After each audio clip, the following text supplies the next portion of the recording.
थांबा, एक प्रश्न विचारतो. जर यश इतकं सोपं असतं तर सगळेच यशस्वी का नसतात? कुठल्याही पुस्तकात, कोणत्याही सेमिनारमध्ये आणि कोणत्याही मोटिवेशनल पोस्टमध्ये जे सांगितलं जात नाही ते आज मी तुम्हाला सांगणार आहे. जर तुम्ही मेहनत करता तरीही यश दूर वाटत असेल तर हा व्हिडिओ शेवटपर्यंत ऐका. शांतपणे हरत असलेला मुलगा रोहन नावाचा एक साधा मुलगा होता. ना खूप हुशार, ना कोणाचा बॅकअप, ना कुठली ओळख, पण त्याच्याकडे एक गोष्ट होती. तो प्रयत्न करणारा होता. रोहनने पाहिलं होतं, इंस्टाग्रामवर लोक म्हणतात मेहनत करा आणि यश मिळवा. यूट्यूबवर सांगतात स्वप्न बघा आणि धाव घ्या.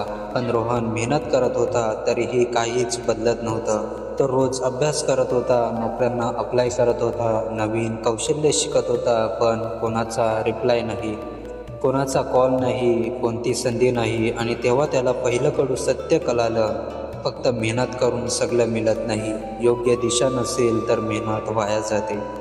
जेव्हा रोहन स्ट्रगल करत होता तेव्हा मित्र गायब झाले. कोणालाही वेळ नव्हता, कोणाचा विश्वास नव्हता आणि त्याला समजलं ज्याच्याकडे जाणारा रस्ता बहुतेक वेळेला एकटाच चालावा लागतो. लोक यश नाही, परिणाम पाहतात. जेव्हा रोहन अपयशी होता तेव्हा कोणी विचारलं नाही कसा आहेस, पण त्याने जेव्हा छोटं यश मिळवलं तेव्हा सगळे म्हणाले, अरे आधीच माहीत होतं. त्याला कळालं, लोक तुमचा संघर्ष पाहत नाहीत, ते फक्त तुमचा विजय पाहतात. रोहनने आराम सोडला, झोप कमी केली, मनाची शांतता गमावली.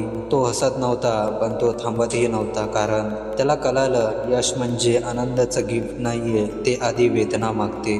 वेळ कोणालाही सांगून येत नाही. लोक म्हणत होते तुझं काही होणार नाही, पण वेळ ती शांतपणे काम करत होती. एक संधी आली, मग दुसरी, मग विश्वास, आणि हळूहळू रोहन बदलत गेला. एक दिवस सत्य उघड होतं. रोहन मोठा झाला नाही, तो प्रसिद्ध झाला नाही, पण तो स्वतःवरती उभा राहिला. आणि त्याला कळालं यश म्हणजे लोक काय म्हणतात ते नाही, तर रात्री शांत झोप येणं आहे. आज तुम्हाला जे कोणी सांगत नाहीये ते हे आहे, यश सुंदर नसतं, ते शांत, एकाकी आणि कष्टदायक असतं.